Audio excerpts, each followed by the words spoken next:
ചിന്താവിഷയം. നിർമ്മലമായ ഒരു ഹൃദയത്തോടെ ഉണ്ണീശോയ്ക്ക് പിറക്കുവാൻ എൻ്റെ ഹൃദയം തുറന്നു കൊടുക്കുമോ?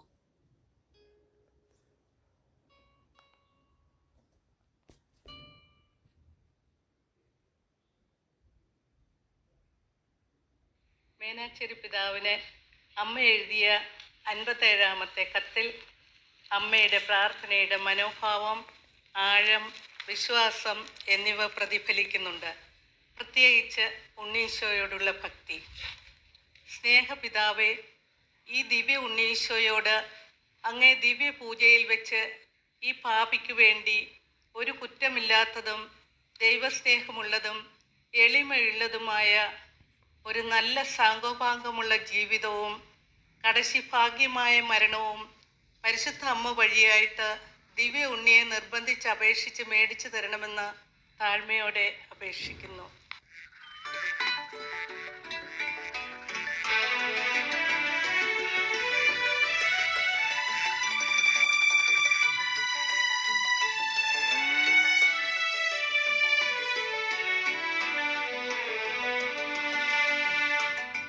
എങ്ങനെ പ്രാർത്ഥിക്കാം? എപ്പോൾ പ്രാർത്ഥിക്കാം? പ്രാർത്ഥനയ്ക്ക് സമയമുണ്ടോ? കാലമുണ്ടോ?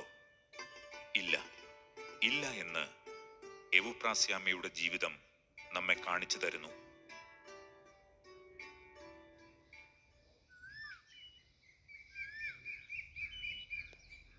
Euphrasia,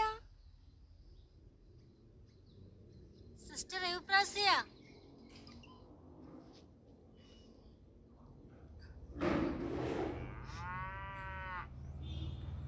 Euphrasia.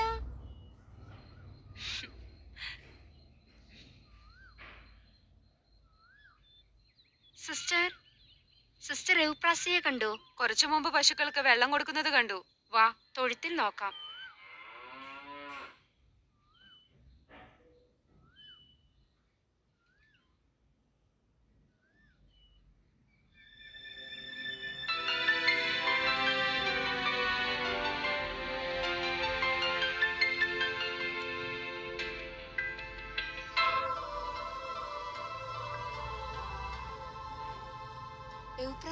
സിസ്റ്റർ എവുപ്രാസിയ,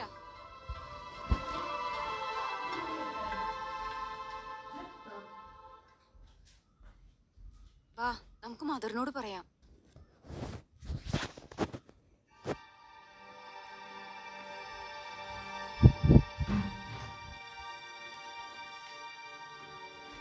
അത്യുന്നതങ്ങളിൽ ദൈവത്തിന് മഹത്വം, ഭൂമിയിൽ ദൈവകൃപ ലഭിച്ചവർക്ക് സമാധാനം.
ഏവുപ്രാസ്യ, മകളെ, നിനക്ക് ഉണ്ണിയെ എടുക്കണോ? തീർച്ചയായും. അടുത്തോട്ട് വന്നോളൂ.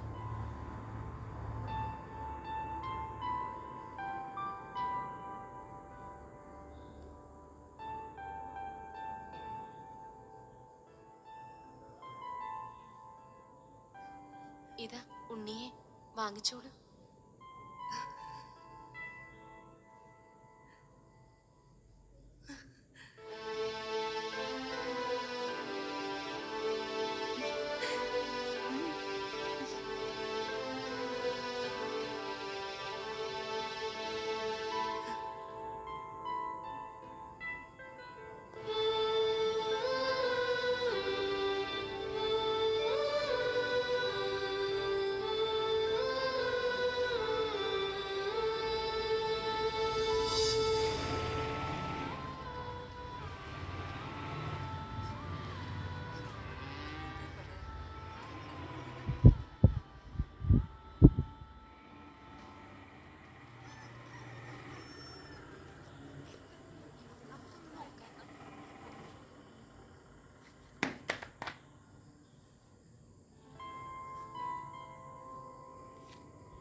ഉണ്ണീശോ, എന്റെ ഉണ്ണീശോ.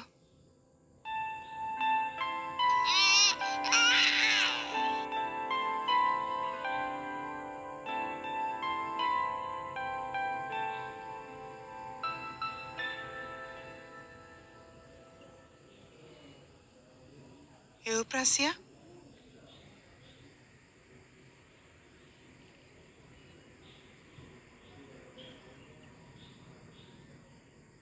സിസ്റ്റർ എവുപ്രാസ്യ, എന്തായി കാട്ടുന്നത്?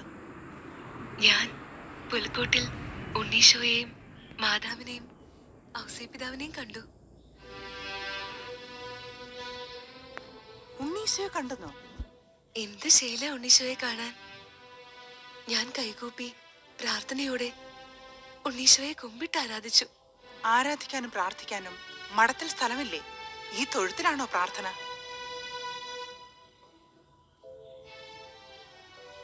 എന്റെ ഈശോയ്ക്ക് പിറക്കാൻ തൊഴുത്തല്ലേ ഉണ്ടായിരുന്നുള്ളൂ. ആരും വാതിൽ തുറന്നു കൊടുത്തില്ല. എന്റെ ഹൃദയം ഞാൻ തുറന്നു കൊടുത്തു മദർ.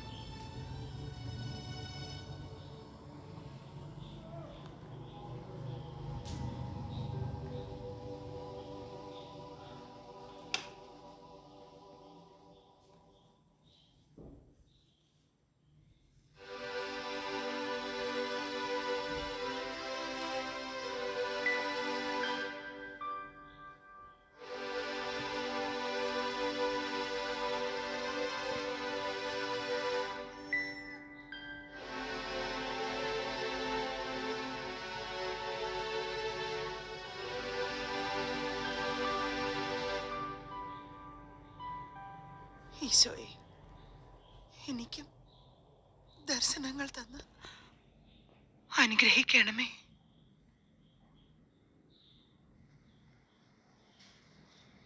ഇതാണ് ഒല്ലൂർ മഠത്തിലെ നൊവിഷ്യറ്റ് ഹാൾ, അതായത് സന്യാസ പരിശീലന സ്ഥലം.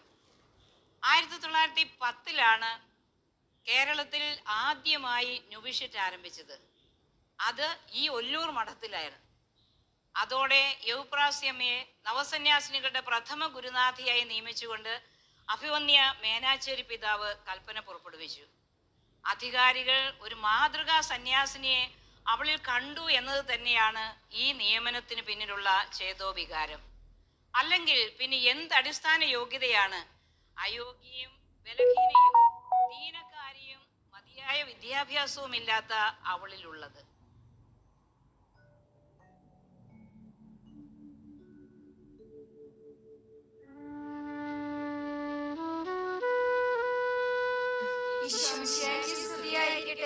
ഇപ്പോഴും എപ്പോഴും സ്തുതിയായിരിക്കട്ടെ. തന്റെ ജീവിതാനുഭവങ്ങളും ദൈവിക അനുഭവങ്ങളും ചാലിച്ചു ചേർത്തുള്ള അനുഭവ പഠനങ്ങൾ സന്യാസാർത്ഥിനികളിൽ പുതിയ ഒരനുഭവവും ദൈവാഭിമുഖ്യവും അതിൽ നിലനിൽക്കുവാനുള്ള പ്രചോദനവും ലഭ്യമാക്കി. സന്യാസവും പ്രാർത്ഥനയും. പ്രിയ മക്കളെ, സന്യാസത്തിന്റെ പ്രധാന അർത്ഥം എന്തെന്ന് നിങ്ങൾ എന്നോട് ചോദിച്ചാൽ ഞാൻ പറയും, പ്രാർത്ഥനയിൽ അധിഷ്ഠിതമായ ഒരു ജീവിതമാണ് സന്യാസമെന്ന്. പ്രാർത്ഥന മറന്നുകൊണ്ടുള്ള ഒരു സന്യാസിയുടെ ജീവിതം ശൂന്യമായി തീരും. ഒരു സന്യാസിനിക്ക് രാവിലെ പ്രഭാത പ്രാർത്ഥന, വിശുദ്ധ കുർബാന പങ്കെടുക്കൽ, വിശുദ്ധ കുർബാന സ്വീകരണം, ഉച്ചയ്ക്ക് ആത്മശോധന, സായം സന്ധ്യയിൽ കൊന്ത ചൊല്ലൽ, സായാഹ്ന പ്രാർത്ഥനകൾ, നിശാപ്രാർത്ഥനകൾ, ധ്യാനം. പ്രാർത്ഥനാത്മകമായ ഒരു ജീവിതം തന്നെയല്ലേ ഞാനും നിങ്ങളും കാഴ്ചവെക്കുന്നത്? ഇതിനിടയിലുള്ള സമയം, നമ്മുടെ ജീവിതം എങ്ങനെ ഞാൻ തളച്ചിടുന്നത്? ആ സമയം എന്റെ വ്യഗ്രതകളിലാണോ? ഈ വ്യഗ്രതകളിലും എനിക്ക് പ്രാർത്ഥിക്കുവാൻ സാധിക്കുമോ?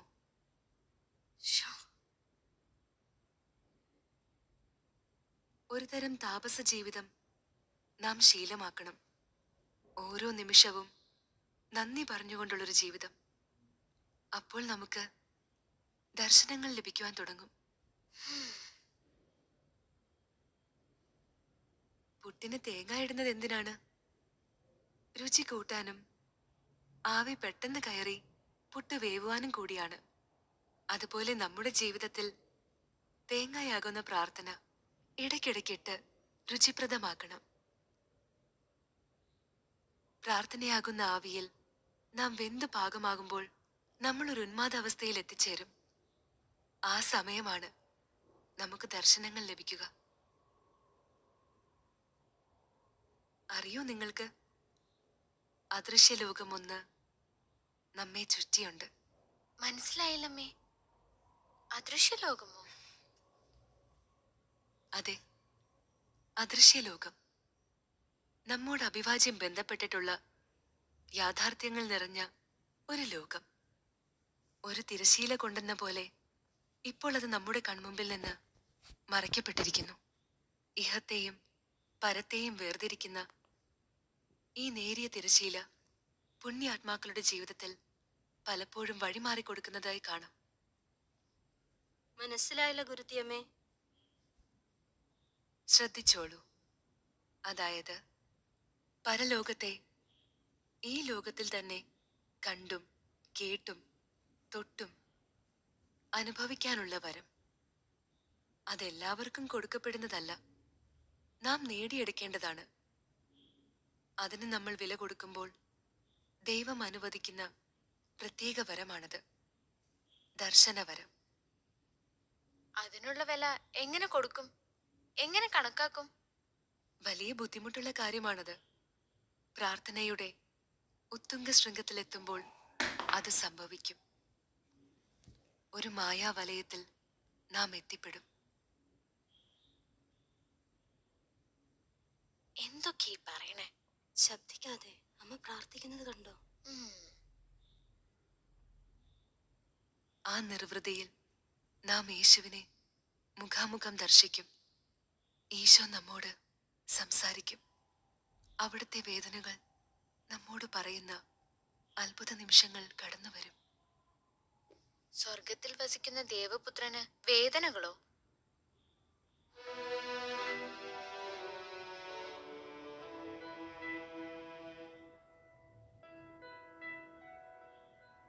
വേദനകളുണ്ട്.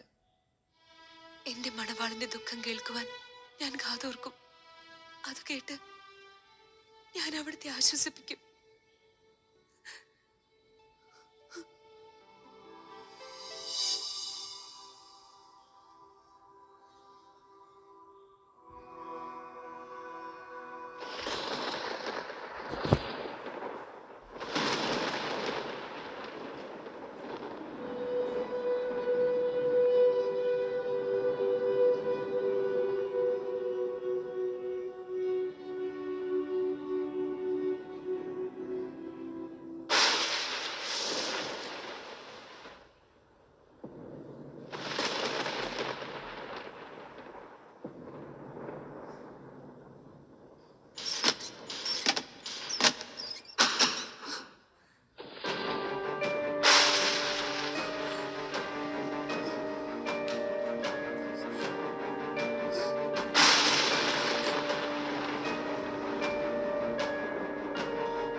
എന്റെ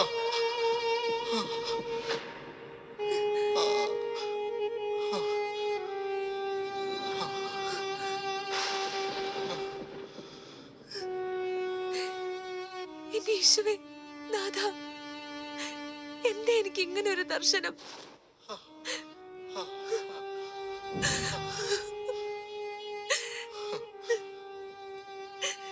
ഈ ഉള്ളവൾ എന്ത് ചെയ്തു? എന്റെ മകളെ, ഞാൻ മുൻപേ പലപ്പോഴും നിന്നോട് അറിയിച്ചിരിക്കുന്നത് മകളെ നീ ഓർക്കുന്നില്ലേ? ഇതാ ഞാനിപ്പോ മനുഷ്യരുടെ നന്ദികേട് കൊണ്ട് സദാ ഞെരുക്കുന്നു. ഇത് നീ കാണുന്നില്ലേ? കാണുന്നുണ്ട് നാഥ, കാണുന്നുണ്ട്. എന്റെ രക്തത്തിന്റെ വില നന്ദി കെട്ട മനുഷ്യർ ഇടവിടാതെ നരകത്തിൽ വീഴുന്നതിനെ കണ്ട് എന്റെ ഹൃദയം സഹിക്കരുതാത്ത ദുഃഖത്തെ അനുഭവിക്കുന്നു.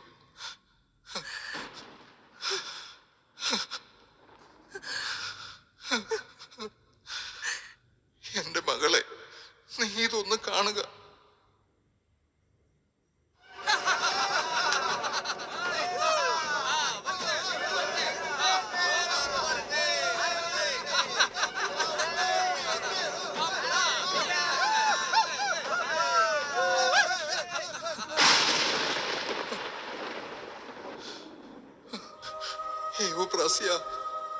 ഇതാ നിന്റെ ദാസി, കാണുകയും കേൾക്കുകയുമാണ്.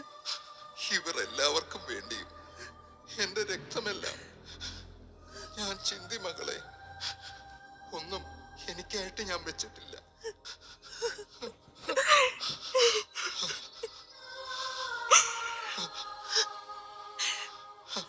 നിന്റെ അനന്തമായ സ്നേഹം ഞാൻ മനസ്സിലാക്കുന്നു. എല്ലാം മനുഷ്യരക്ഷയ്ക്ക് വേണ്ടി ഞാൻ ചിലവഴിച്ചു. നശിച്ചു പോകുന്ന ആ മനുഷ്യർ എന്റെ തിരുരക്തത്തിന്റെ വിലയായിരിക്കുന്നു.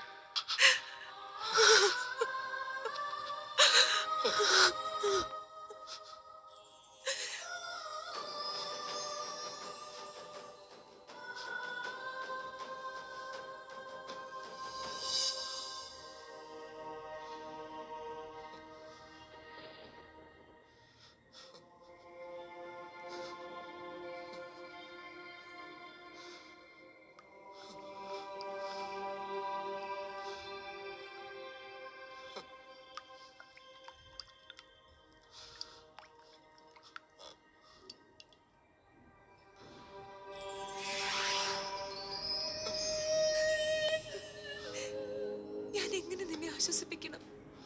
ഞാൻ വെറും ഒരു കൃമി കീടമല്ലേ? നീ എന്നെ സ്വന്തമാക്കിയവളല്ലേ? അതെ, അതെ ഈശോയെ, നീ എന്റെ സ്വന്തമാണ്. അരുൾ ചെയ്താലും ഞാൻ അനുസരിക്കാം. നീ നന്ദികെട്ട മനുഷ്യരുടെ പാപപരിഹാരത്തിനായി എന്റെ തിരുരക്തത്തെ നിത്യപിതാവിന് കാഴ്ചവെച്ച് അപേക്ഷിക്കുക. അപേക്ഷിക്കാം നാഥ, സദാസമയം അപേക്ഷിക്കാം. നീ എല്ലാറ്റിലും ഒരു ഒളിക്കപ്പെട്ട ജീവിതം കഴിച്ചും വളരെ എളിമയോടെയും ജീവിക്കണം. ജീവിക്കാം. നീ പാപികൾക്ക് വേണ്ടി നല്ലവണ്ണം അപേക്ഷിക്കണം. നിത്യവും അപേക്ഷിക്കാം. ഈശോ, ഈ ക്രൂശിത ദർശനം എന്നിൽ ആഴത്തിൽ പതഞ്ഞു നിൽക്കാൻ ഈ ഉള്ളവൾക്ക് അടയാളങ്ങൾ നൽകി അനുഗ്രഹിച്ചാലും.